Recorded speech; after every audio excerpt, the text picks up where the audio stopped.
Bulletin లో details చూస్తే గుజరాత్ లో జరిగిన ఘోర ప్రమాదంలో ఒకే ఒక్కరు బతికి బట్టగట్టారు. ఇంత పెద్ద ప్రమాదం నుంచి ఒకే ఒక్క వ్యక్తి బతికి బయటపడ్డాడు. ప్రమాదం తర్వాత మృత్యుంజయుడిలా నడుచుకుంటూ బయటకొచ్చాడు. సీటు నెంబర్ 11కు చెందిన రమేష్ విశ్వాస్ కుమార్ అనే వ్యక్తి మృత్యును జయించి చరిత్ర సృష్టించారు. ఈ విషయాన్ని అహ్మదాబాద్ సిపి ప్రకటించారు. ప్రమాదం జరగగానే అతను వెనక డోర్ నుంచి దూసుకెళ్లినట్లు సమాచారం. తనతో పాటు తన సోదరుడు కూడా ప్రయాణిస్తున్నట్లు, తర్వాత అతను కనబడలేదని తెలిపాడు. కాగా మృతుల కుటుంబాలకు టాటా గ్రూప్ ఎక్స్ గ్రేసియా ప్రకటించింది. ఒక్కో కుటుంబానికి ₹1 కోటి సాయం ప్రకటించింది. ఇక గాయాలైన వారి హాస్పిటల్ ఖర్చులు తమ సంస్థ భరించనున్నట్లు టాటా సన్స్ చైర్మన్ చంద్రశేఖరన్ ప్రకటించారు. ప్రమాదంలో ధ్వంసమైన బీజే మెడికల్ కాలేజ్ బిల్డింగ్ ను నిర్మిస్తామని తెలిపారు.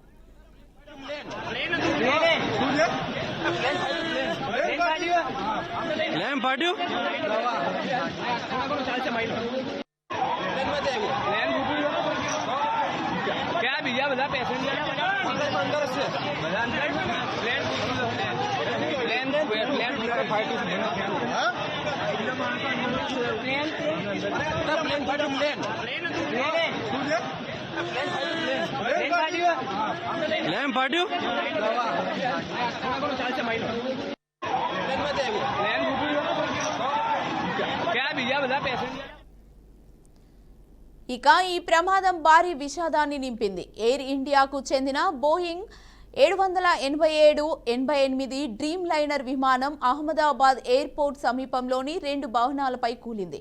10 కాదు, 20 కాదు, ఏకంగా దాదాపు 270 మంది మరణించడం ప్రపంచాన్నే దిగ్భ్రాంతికి గురిచేసింది. ఇంత పెద్ద ప్రమాదం నుంచి ఒకే ఒక వ్యక్తి బతికి బయటకొచ్చాడు.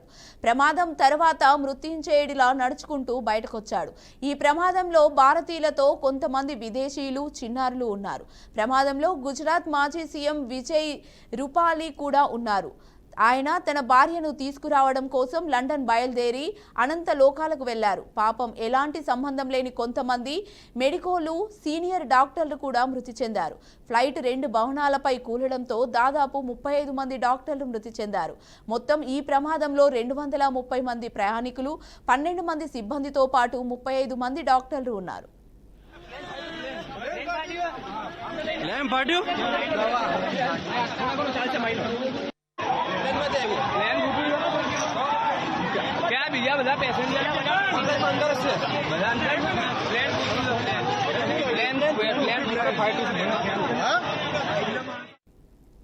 అయితే ఈ విమానం ప్రమాదానికి ముందు ఓ ప్రయాణికుడి ట్వీట్ ప్రస్తుతం వైరల్ గా మారింది. అందులో సాంకేతిక లోపం ఉన్నట్లు అతను ఢిల్లీ నుంచి అహ్మదాబాద్ చేరుకోగానే వీడియో తీసి పోస్టు చేశారు. దీనికి ఎయిర్ ఇండియాను ట్యాగ్ చేశాడు. అయినా ఎయిర్ ఇండియా పట్టించుకోలేదు. ఒకవేళ దీనిపై దృష్టి పెట్టి ఉంటే ఇంత ప్రమాదం జరిగేది కాదేమో. గతంలోనూ ఈ విమానం అనేకసార్లు మొరాయించింది. సాంకేతిక లోపంతో పలుమార్లు కంప్లైంట్లు వచ్చిన సంస్థ స్పందించలేదని తెలుస్తోంది. డీజీసీఏ కూడా గత నెల నుంచి 3 సార్లు హెచ్చరించినట్లు సమాచారం. సరిగా మెయింటెనెన్స్ లేకపోవడంతో ఇలాంటి ప్రమాదం జరిగిందని కొందరు అభిప్రాయపడుతున్నారు. ప్రమాద స్థలాన్ని కేంద్ర మంత్రి రామ్మోహన్ నాయుడు పరిశీలించారు. కారకులు ఎవరైనా ఎట్టి పరిస్థితుల్లో తప్పించుకోలేరని హెచ్చరించారు. ఘటనా స్థలానికి చేరుకున్న కేంద్ర హోంమంత్రి Amit Shah పర్యవేక్షిస్తున్నారు.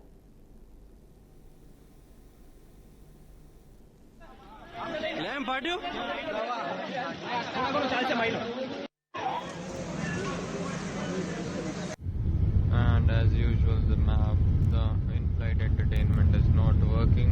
Leave in-flight entertainment. Calicut to landing stations. If I talk about this light, it is also not working. If I press this cabin crew button, it's not working either. Nothing is working.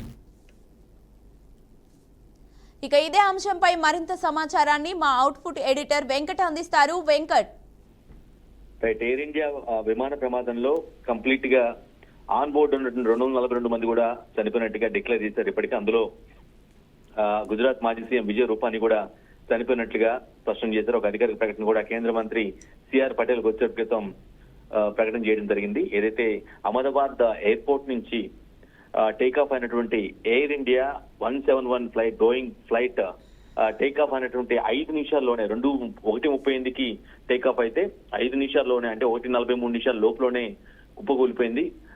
మఘానీ Nagar లోని గొడవసర్ అనే ప్రాంతంలో కూలడంతో అక్కడ ఏదైతే ఒక hospital building ఏదైతే ఉందో hospital hostel building ఏదైతే ఉందో ఆ బిల్డింగ్ మీద పడిపోవడంతో అక్కడ ఒక 20 మంది మెడికల్ చనిపోయినట్టుగా తెలుస్తూ ఉంది. అయితే ఒక ఇంట్రెస్టింగ్ ఆస్పెక్ట్ ఏంటంటే ఇక్కడ యాక్చువల్ గా 242 మంది అంటే 230 మంది ప్రయాణికులు, 10 మంది సిబ్బంది, 2 పైలట్ కో పైలట్. వీరందరిలో 242 మందిలో ఒక్క వ్యక్తి మాత్రం మృత్యుంజయుడిగా బయటపడ్డారు. రమేష్ విశ్వకుమార్ అనే ఒక వ్యక్తి ఎవరైతే ఉన్నారో ఆ వ్యక్తి మాత్రం ఫ్లైట్ యొక్క బ్యాక్ సైడ్ ఉన్నటువంటి బ్యాక్ డోర్ నుంచి దూకి ప్రాణాలతో బయటపడ్డాడు. ప్రస్తుతం అతనే చర్చనీయాంశంగా మారాడు. ఎందుకంటే జనరల్ గా ఫ్లైట్ క్రాష్లలో ప్రమాదం జరిగిన తర్వాత ఒకసారి పేలిన తర్వాత సర్వైవర్స్ ఉన్నటువంటిది చాలా అతి రేరెస్ట్ ఆఫ్ రేర్ కేసులు జరుగుతూ ఉంటుంది. ఇక్కడ ఈ రమేష్ విశ్వకుమార్ అనే వ్యక్తి అతనికి మాత్రం ఇది నిజంగా భూమి మీద ఇంకా నూకలు ఉన్నాయి అని అంటారు జనరల్ గా సామెత. సో అది ఇతనికి వర్తిస్తుందేమో అనిపిస్తూ ఉంటుంది. ఎందుకంటే అందులో నుంచి అతను అంత అప్రమత్తంగా ఇంకా జరగబోతుంది, ఇంక ఛాన్స్ లేదు, ఫ్లైట్ కూలిపోతుందని తెలుసుకున్న ఆ క్షణాల్లో అప్పటికప్పుడు అతను బ్రెయిన్ షార్ప్ గా పనిచేసి ఆ బ్యాక్ డోర్ ని నెట్టుకుని వచ్చి కింద పడిపోవటం, జస్ట్ మిస్ అవటం, అంటే జస్ట్ చిన్న స్వల్ప గాయాలతో బయటపడటం అనేది చాలా అరుదుగా జరిగే సంఘటన. నిజంగా అతను ఇప్పుడు చర్చనీయాంశంగా మారారు. అతనే మెయిన్ విట్నెస్ కాబోతున్నాడు ఈ ఘటన సంబంధించి. 241 మంది అంటే 42లో ఒక అతను బతికాడు కాబట్టి 241 మంది చనిపోయిన దుర్ఘటనలో అతనే మెయిన్ విట్నెస్, లైవ్ విట్నెస్ కాబట్టి అతన్ని ఇక నుంచి విచారించడానికి అంతా డీజీసీ కావచ్చు, లేదంటే దర్యాప్తు కేంద్ర ప్రభుత్వం కావచ్చు, లేదంటే రాష్ట్ర కమిటీకి సంబంధించి ఏదైతే ఉంటుందో దర్యాప్తు కమిటీ వాళ్ళంతా కూడా ఇతన్నే మెయిన్ గా ఎవరైతే బయటపడ్డాడో అతన్ని విచారించే అవకాశం స్పష్టంగా ఉంది. ఇక మరోవైపు ప్రమాదంపై ఈ టాటా సంస్థ చైర్మన్ చంద్రశేఖర్ అని ఒక అధికారిక ప్రకటన చేశారు. ఎందుకంటే ఎయిర్ ఇండియా అప్పటి వరకు కొన్నాళ్ళ కిందట వరకు కేంద్ర ప్రభుత్వం అధీనంలో ఉండేది. దాన్ని ఆ వాటాల మొత్తాన్ని కూడా టాటా సంస్థకి అమ్మారు కాబట్టి ఇప్పుడు దానికి సంబంధించి ఆల్మోస్ట్ ఓనరు టాటా గ్రూప్ లోనే భావించాల్సిన అవసరం ఉంటుంది. కాబట్టి ఈ ప్రమాదంపై దిగ్భ్రాంతి వ్యక్తం చేశారు టాటా గ్రూప్ చైర్మన్. అంతేకాదు కొన్ని కీలక ప్రకటనలు కూడా చేయడం జరిగింది. మృతుల కుటుంబానికి చనిపోయిన ఒక్కొక్క ప్రాణానికి ₹1 కోటి చొప్పున నష్టపరిహారం ఇస్తామని చెప్పి చాలా స్పష్టంగా, అంటే 241 మందికి ఒక్కొక్క ₹1 కోటి చొప్పున ఇచ్చేందుకు నష్టం కంపెన్సేషన్ చేసేందుకు మేము సిద్ధంగా ఉన్నామని టాటా గ్రూప్ చైర్మన్ చంద్రశేఖరన్ అన్నారు. అదేవిధంగా ఏదైతే ఫ్లైట్ కూలిపోవడం వల్ల ఎక్కడైతే బీజే హాస్పిటల్ బిల్డింగ్ ఏదైతే ఉందో ఆ బిల్డింగ్ హాస్పిటల్ హాస్టల్ యాక్చువల్ గా అది, అందులో మెడికల్ ఉంటారు. మెడికల్ అంటే ఎంబీబీఎస్ ప్రాక్టీస్ చేసే వాళ్ళు, అంటే ఎంబీబీఎస్ అయిపోయిన ప్రాక్టీస్ చేయడానికి ఎవరైతే అక్కడ ఉంటూ ఉన్నారో ఆ బిల్డింగ్ కూడా పునర్నిర్మిస్తాం. ఎందుకంటే ఫ్లైట్ అక్కడ కొలాప్స్ అవడం వల్ల ఆ బిల్డింగ్ చాలా పెద్ద ఎత్తున డ్యామేజ్ అనేది, చాలా పెద్ద బిల్డింగ్ అది. సో ఆ బిల్డింగ్ మొత్తాన్ని కూడా పునర్నిర్మిస్తామని చెప్పారు టాటా గ్రూప్ చైర్మన్. ఇక అక్కడ ప్రస్తుతానికి మొత్తం ఇక నెక్స్ట్ ప్రాసెస్ ఏం జరగబోతుంది అనేది ఇప్పుడు అందరికి కూడా ఇంట్రెస్టింగ్ ఆస్పెక్ట్ గా మారింది. ఎందుకంటే ఆ ప్రమాదంలో చాలా మంది, అంటే 241 మంది కూడా గుర్తుపట్టలేనంత వీలైనంత కాలిపోవడం జరిగింది. సో వారి డెడ్ బాడీస్ ఆ కుటుంబ సభ్యులకు అప్పచెప్పాలంటే ప్రతి బాడీని ఆ బాడీలతో సీట్ నెంబర్ ఆధారంగా సీట్ లోనే ఉండి కాలిపోతే ఖచ్చితంగా కొంతవరకు త్వరగా ఫైండ్ అవుట్ అవకాశం కనిపిస్తుంది. కానీ ఆ పెనుగులాట్లో కుదుగులో సీట్లు మారిపోయి ఒకరి మీద ఒకరు పడిపోయి కాలిపోయారంటే మాత్రం వారి ఖచ్చితంగా ఆ కుటుంబ సభ్యులు 242 మంది సంబంధించిన కుటుంబ సభ్యులు ఎవరైతే ఉంటారో వారి డిఎన్ఏలతో సరిపోచిన తర్వాతే మ్యాచ్ అయిన తర్వాత మాత్రమే డెడ్ బాడీలు అప్పగించే అవకాశం ఉంటుంది. కాబట్టి ఇది చాలా లెంతీ ప్రాసెస్ మనం చూడాల్సిన అవసరం ఉంటుంది. సో ప్రస్తుతం కేంద్ర ప్రభుత్వం కావచ్చు, అదేవిధంగా గుజరాత్ రాష్ట్ర ప్రభుత్వం కావచ్చు, రెండు కూడా ఈ పని మీదే ఎక్కువగా ఫోకస్ పెట్టాయి. అఫ్ కోర్స్ ఖచ్చితంగా ప్రమాద కారణాలపై దృష్టి సారించడంతో పాటుగా ముందు రెస్క్యూ ఆపరేషన్ ఫినిష్ చేయడం, తర్వాత రెస్క్యూ ఆపరేషన్ ఎలాగో ఫినిష్ అయిపోయింది కాబట్టి ఆ డెడ్ బాడీస్ మొత్తం కూడా కుటుంబ సభ్యులకు అప్పచెప్పాలంటే క్లియర్ కట్ గా ఎవరి కుటుంబ సభ్యులు వాళ్ళకి ఇవ్వాలంటే డిఎన్ఏ మ్యాచ్ తర్వాత మాత్రం ఇవ్వాలి. ఎందుకంటే మనం విజువల్స్ లో చూసాం, మధ్యాహ్నం కూడా మనం చూపించాం ఎంత తీవ్రంగా కాలిపోయింది. అసలు మనుషులు అక్కడే కాలి బొగ్గైపోయి మసైపోయినట్టుగానే అలా ఆ మంటల్లో పెనుగులాట్లో ఆ మంటలు దాడి తట్టుకోలేక ప్రాణాలు వదిలిన తర్వాత కూడా ఆ బాడీ కాలిపోయి ఆ విధంగా స్టిఫ్ గా ఉండిపోయిన పరిస్థితి కూడా మనం చూసాం. చాలా అంటే జనరల్ గా బర్నింగ్ కేసెస్ అన్ని కూడా ఫ్లైట్ క్రాష్లలో అటువంటి పరిస్థితి ఉంటుంది. ఎందుకంటే ఆ ఫ్లైట్ యొక్క ఫ్యూల్ అనేది అంత పవర్ఫుల్ గా ఉంటుంది కాబట్టి చాలా పెద్ద ఎత్తున మంటలు రావటం, మొత్తం కూడా అక్కడిక్కడ పెద్దగా బ్లాస్ట్ కావటం అదంతా జరిగేసరికి గుర్తుపట్టలేనంతగా డెడ్ బాడీస్ కాలిపోయాయి కాబట్టి వీటి డిఎన్ఏ ప్రాసెస్ మ్యాచ్ చేసిన తర్వాత మాత్రమే ఆ డెడ్ బాడీస్ అప్పచెప్తారు. ఇక మొత్తం ఘటన పైన మాత్రం అయితే ప్రభుత్వం విచారం వ్యక్తం చేసింది. అఫ్కోర్స్ టాటా సన్స్ కొంత నష్టపరిహారం ప్రకటించడం జరిగింది. ప్రభుత్వం కూడా కేంద్ర ప్రభుత్వం కూడా ఖచ్చితంగా కేంద్ర ప్రభుత్వ బాధ్యత కూడా కొంతమేరకు ఉంటుంది కాబట్టి వారు కూడా కంపెన్సేషన్ చేసి ప్రకటించే అవకాశం అయితే స్పష్టంగా కనిపిస్తుంది. ఎందుకంటే అది మోదీ ప్రధాని మోదీ చాలా సార్లు ప్రాతినిధ్యం వహించారు. గుజరాత్ ముఖ్యమంత్రిగా పనిచేశారు, 4 సార్లు పనిచేశారు ఆయన. సో ఆయనకి ఆ ప్రాంతం గురించి కావచ్చు, ఆ ఏరియా గురించి కావచ్చు కంప్లీట్ గా తెలుసు. సో అందులోనూ ఒక గుజరాత్ కి సీఎం గా పనిచేసినటువంటి విజయ్ రూపానీ అనే వ్యక్తి ఎవరైతే ఉన్నారో మాజీ సీఎం, ఆయన కూడా అందులో ఉన్నారు. ఆయన వారి సతీమణి లండన్ లో ఉన్నటువంటి ఆయన సతీమణి తీసుకొచ్చుకునేందుకు ఆయన ఫ్లైట్ లో బయలుదేరడం జరిగింది. ఇంతలోనే ప్రాణాలు కోల్పోయిన పరిస్థితి. ఇందులో మనకు తెలిసిందే ఆల్మోస్ట్ 169 మంది ఇండియన్స్ ఉన్నారు. ఒక 57 మంది 52 మంది దాకా బ్రిటన్ లండన్ లో వాస్తవం. అంటే లండన్ జనరల్ గా అక్కడి నుంచి ఢిల్లీ వయా అహ్మదాబాద్ లండన్ అన్నమాట. సో ఢిల్లీ నుంచి అహ్మదాబాద్ నుంచి లండన్ కి వెళ్లే ఫ్లైట్ అది. సో బేసిక్ గా ఇండియన్స్ తో పాటుగా ఆ బ్రిటన్ దేశంలో ఎవరైతే ఉంటారో, లండన్ ఇంగ్లాండ్ దేశం చెందిన వ్యక్తులు ఎవరైతే ఉంటారో వారందరూ కూడా ట్రావెల్ చేస్తూ ఉన్నారు. వారు కూడా చనిపోవడం జరిగింది. ఇక పోర్చుగీస్ దేశస్తులు ఒక 7 ఉన్నారు. కెనడాకు చెందినటువంటి దేశస్తులు ఒక జాతీయుడు ఒక వ్యక్తి ఉన్నారు. సో ఈ విధంగా అందరినీ అంటే ఆయా దేశాలకు చెందినటువంటి వ్యక్తుల్ని ఏదైతే దాని ద్వారా ఏదంటే బోర్డింగ్ షీట్ ద్వారా దాని లిస్టు విమానయాన సంస్థ లిస్ట్ ఉంటుంది కాబట్టి ఖచ్చితంగా దాని పేరు విత్ నేమ్స్ వాళ్ళ ఏజ్ తో సహా వాళ్ళ డీటెయిల్స్ సహా మొత్తం వచ్చి ఉంటాయి. కానీ ఎవరెవరు ఆ వ్యక్తి కాలిపోయిన తర్వాత ఆ వ్యక్తి ఆ సీట్ లో కూర్చున్న వ్యక్తి ఆయనైనా, లేదంటే ఆ పక్క సీట్లో పడిపోయాడా, లేదంటే ఆ కుదుపుకి ఎక్కడో పడి వేరే వాళ్ళ బాడీతో కలిసిపోయి కాలిపోయాడా, అంటే ఇట్లా ఈ విధంగా ఒక లెంతీ ప్రాసెస్ అన్నమాట. ఇది డిఎన్ఏ టెస్ట్ చేస్తే తప్పించి అంత ఈజీగా వాళ్ళని ఫైండ్ అవుట్ చేయడం అయితే చాలా కష్టం కాబట్టి ఆ ప్రాసెస్ మీద ప్రస్తుతం ప్రభుత్వం దృష్టి పెట్టింది.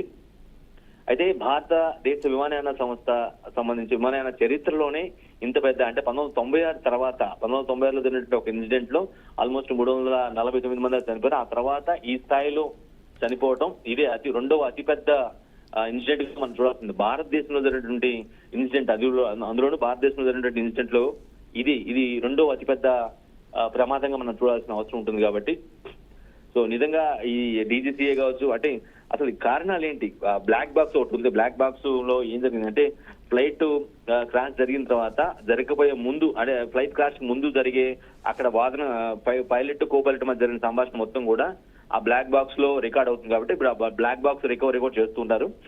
ఎందుకంటే ఫ్లైట్ క్రాష్ లో అది కూడా చాలా ఇంపార్టెంట్ ఆస్పెక్ట్ కాబట్టి బాగా ఆ మంటల తీవ్రతకి ఆ దాడికి మొత్తం కూడా కంప్లీట్ గా బ్లాక్ బాక్స్ కూడా డ్యామేజ్ అయ్యే పరిస్థితి ఉంటుంది. బట్ అఫ్ కోర్స్ అక్కడ ఉన్నటువంటి ఆ రికార్డ్ ఉంటుందో అది మాత్రం ఎక్కడికి పోదు, అది ఉంటుందనేది విమానయాన సంస్థ కావచ్చు లేదంటేనో పైలట్ అనుభవం ఉన్నటువంటి పైలట్ చెప్పే వాదన. సో ఆ బ్లాక్ బాక్స్ తీసిన తర్వాత ఖచ్చితంగా క్రాష్ కి ముందు ఎటువంటి సంభాషణ జరిగింది, ఏటీసీతో సంబంధాలు ఆల్రెడీ లేవని చెప్తున్నారు. అంటే ఫ్లైట్ టేకాఫ్ అయినకి వచ్చేప్పటికే ఎయిర్ ట్రాఫిక్ కంట్రోల్ తో సంబంధాలు తెగిపోయాయి కాబట్టి సో అక్కడ ఏదైతే సంభాషణ జరుగుతుంది అంటే వారు చెప్పే ప్రయత్నం చేస్తూ ఉంటారు ఏటీసీకి ఇలా ఇబ్బందికర పరిస్థితి ఉంది, ఖచ్చితంగా దీన్ని ఒక గైడ్ చేయాల్సిన అవసరం ఉంది. అది ఖచ్చితంగా ఏదో కొన్ని కమాండ్స్ అయితే ఇచ్చుంటారు. ఆ కమాండ్స్ మొత్తం కూడా ఆ బ్లాక్ బాక్స్ లో ఉంటాయి కాబట్టి ఆ బాక్స్ ను రికవర్ చేసిన తర్వాత దాన్ని ఆడియోను బయటకు తీసిన తర్వాత కొంత ఇన్ఫర్మేషన్ వచ్చే అవకాశం అయితే స్పష్టంగా కనిపిస్తుంది. సో విచారణలో మెయిన్ గా ఎవరైతే బయటపడ్డారో రమేష్ అనే వ్యక్తి దాంతో పాటుగా ఈ బ్లాక్ బాక్స్ రెండు కూడా చాలా కీలకంగా కాబోతూ ఉన్నాయి. కీర్తి, వెంకట్, ఒక ప్రయాణికుడు వీడియో తీసి ఎయిర్ ఇండియాకు ట్యాగ్ చేశారు అని అంటున్నారు కదా, అయినా కానీ పట్టించుకోలేదు ఎయిర్ ఇండియా. ఒకవేళ పట్టించుకొని ఉంటే ఇలాంటి దుస్థితి రాకపోయి ఉండేది అంటున్నారు. అది ఎంతవరకు కరెక్ట్ అంటారు? రైట్, ఎగ్జాక్ట్ గా మనం చూసాం. ఆకాష్ వాస్తవ్ అనే ఒక ప్రయాణికుడు ఎవరైతే ఉన్నారో అతను యాక్చువల్ గా ఢిల్లీ నుంచి అహ్మదాబాద్ కి వచ్చాడు. ఇది ట్రాన్సిట్ లో అహ్మదాబాద్ లో ఆగి అక్కడి నుంచి లండన్ వెళ్తుంది. బట్ అతను అహ్మదాబాద్ వరకే టికెట్ తీసుకున్నారు కాబట్టి అక్కడ దిగిపోయాడు. సో అక్కడ ఢిల్లీ నుంచి బయలుదేరే ముందే అతను తన ముందున్నటువంటి సీట్ సంబంధించిన డిస్ప్లే ఏదైతే ఉంటుందో, జనరల్ గా ప్రయాణికుడికి ముందున్నటువంటి డిస్ప్లేలో సీట్ డిస్ప్లేలో కొన్ని సినిమాలు చూసుకోవడానికో లేదంటే ఏదైనా గ్యాడ్జెట్ ఎలక్ట్రానిక్ డివైస్ లింక్ అయి ఉంటుంది కాబట్టి సో అది అతను ట్రై చేసే ప్రయత్నం చేశాడు. అది కంప్లీట్ గా మనకి స్క్రీన్ టచ్ లో ఉంటుంది. ఆ స్క్రీన్ టచ్ చేసినప్పుడు కూడా అది పనిచేయలేదు. దానికి పనిచేయడం కోసం అతను కొన్ని టాక్టిక్స్ కూడా చేశాడు, అయినప్పుడు కూడా పనిచేయలేదు. ఆ విషయాన్ని ఒక స్క్రీన్ షాట్ తీసి ఎయిర్ ఇండియా సంస్థకి పెట్టినట్టుగా అతను చాలా స్పష్టంగా చెప్తున్నాడు. తన అనుభవాన్ని పంచుకున్నాడు. నేను త్రుటిలో మిస్ అయ్యాను, అహ్మదాబాద్ లో పోవడం వల్ల, నేను అక్కడ వరకు ఉండటం వల్ల నేను ప్రాణాలతో బయటపడ్డాను. ఈ విషయాన్ని అక్కడ సాంకేతిక ఇష్యూ ఉంది, నా సీటు ముందే కూర్చున్నటువంటి, నా సీటు ముందు ఉన్నటువంటి పరిస్థితే చాలా దారుణంగా ఉంది, అంటే ఏం పని చేయట్లేదు అని చెప్పడం కోసమే తాను ఆ స్క్రీన్ షాట్ తీసి అక్కడికి ఎయిర్ ఇండియాకి పంపించానని, కానీ అయినప్పుడు కూడా పెద్దగా పట్టించుకోలేదు, స్పందించలేదు అని చెప్తున్న పరిస్థితి అని కూడా అతను ఆకాశ్ వాస్తవ్ అనే ఒక ప్రయాణికుడు అక్కడ అందులో ఆ విమానంలో ట్రావెల్ చేసి త్రుటిలో తప్పించుకున్న వ్యక్తి కూడా చాలా స్పష్టంగా చెప్తూ ఉన్నారు.